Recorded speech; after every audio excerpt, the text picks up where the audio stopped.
ఒక కట్టకి సరే 100నా? 100 ఆకులు. 100 ఆకులు కడతారు.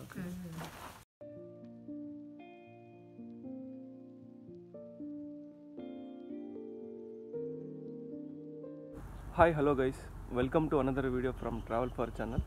సో ఈరోజు నేను ఎక్కడున్నానంటే నా వైఫ్ నేటివ్ ప్లేస్ అయిన చక్కవారిపల్లి అనే ఒక విలేజ్లో ఉన్నాను. సో ఈ విలేజ్కి ఒక స్పెషాలిటీ ఏంటంటే ఈ విలేజ్లో దాదాపుగా ఒక 500 to 600 ఇల్లులు ఉంటాయి. ఇక్కడ ప్రతి ఒక్కరికి తమలపాకు తోట ఉంది. సో ఆల్మోస్ట్ అందరికీ తమలపాకు తోటలు ఉన్నాయి. సో ఈరోజు నా వైఫ్ వాళ్ళ తోటలోకి వచ్చాను. చూడండి ఇక్కడ.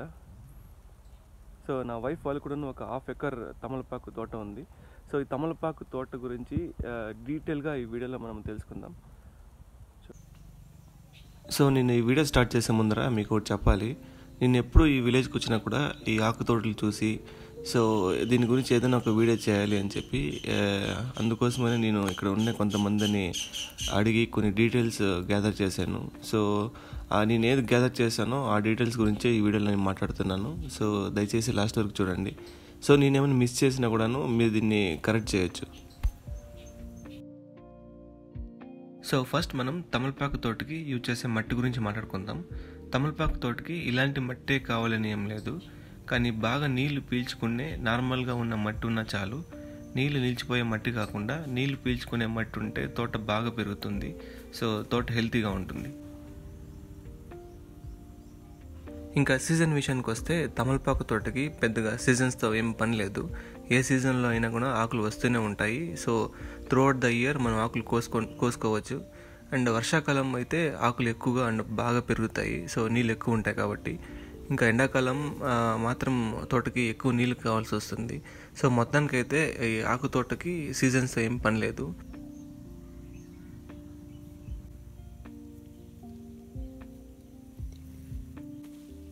సో ఇంకా తోటకి నీళ్లు పోయడం గురించి వస్తే ఈ తమలపాకు తోటలకి నీళ్ళు ఎక్కువగా కావాల్సి వస్తుంది.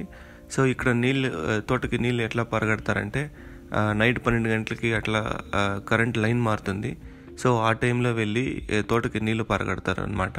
సో ఒక్కొక్కసారి మార్నింగ్ కూడాను కరెంట్ లైన్ మారుతుంది. సో అప్పుడు కూడాను వెళ్ళి తోటకి నీళ్లు పరగడతారు. సో నైట్ 12 గంటలకి లేదంటే పొద్దున్నే 6 గంటలకి అట్లా కరెంట్ లైన్ మారుతూ ఉంటుంది. సో లాస్ట్ నైట్ కూడా ఇక్కడ నీళ్లు పరగట్టారనుకుంటా. చూడండి, ఇంకా తేమగానే ఉంది.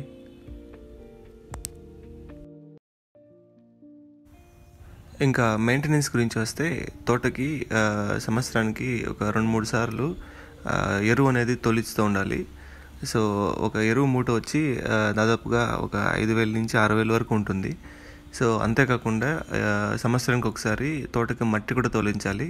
సో అప్పుడు తోట బాగా ఉంటుంది. సో హెల్తీగా ఉంటుంది. అంతేకాకుండా తోటలో గడ్డి ఎక్కువగా పెరుగుతూ ఉంటుంది. దాన్ని అప్పుడప్పుడు క్లీన్ చేసుకుంటూ ఉండాలి. సో క్లీన్ చేయకపోతే గడ్డి ఎక్కువగా పెరిగిపోతుంది. దానివల్ల తోటకి సత్వం అనేది తగ్గిపోతుంది. సో అప్పుడప్పుడు క్లీన్ చేసుకుంటూ ఉండాలి.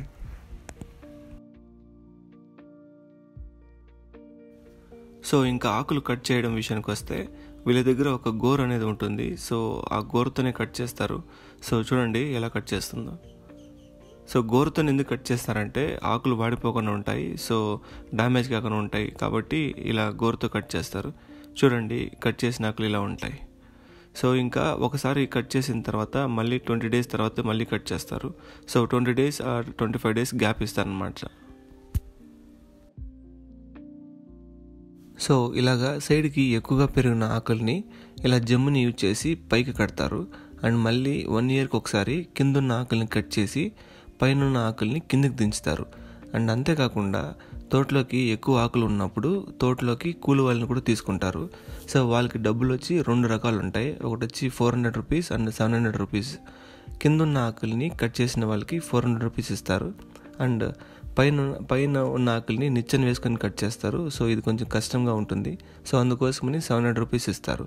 అంతేకాకుండా morning breakfast and afternoon lunch కూడా ప్రొవైడ్ చేస్తారనమాట. సో ఫైనల్గా కోసుకొచ్చిన ఆకుల్ని ఇలా మాడతారనమాట. చూడండి ఏమి ఎలా చేస్తుందో. సో ఒక కట్టలాగా చేస్తుంది. ఒక కట్టకి 100 ఆకులు ఉంటాయి. నార్మల్గా అయితే తోట ఉన్న వాళ్ళే సొంతంగా మాడుకుంటారనమాట.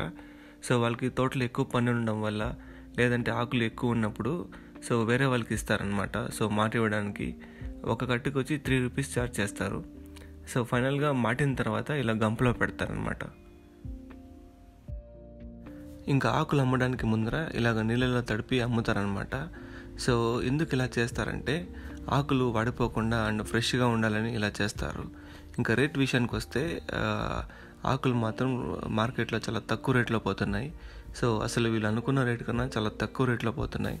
ఒక కట్ట వచ్చి 9 to 10 రూపీస్ తీసుకుంటున్నారు. సో ఇంత కష్టపడినా కూడాను రేట్స్ రాకపోతే చాలా బాధగా అనిపిస్తుంది. సో ఇదండి నేను గ్యాదర్ చేసిన ఇన్ఫర్మేషన్ ఆకుతోట గురించి. ఐ హోప్ మీకు ఈ వీడియో నచ్చింది అనుకుంటున్నాను. సో నెక్స్ట్ వీడియోలో మళ్ళీ కలుసుకుందాం. నేను ఈ వీడియో బిగినింగ్లో చెప్పాను కదా, ఈ విలేజ్లో మోర్ ఆర్ లెస్ 500 to 600 ఇల్లులు ఉంటాయని.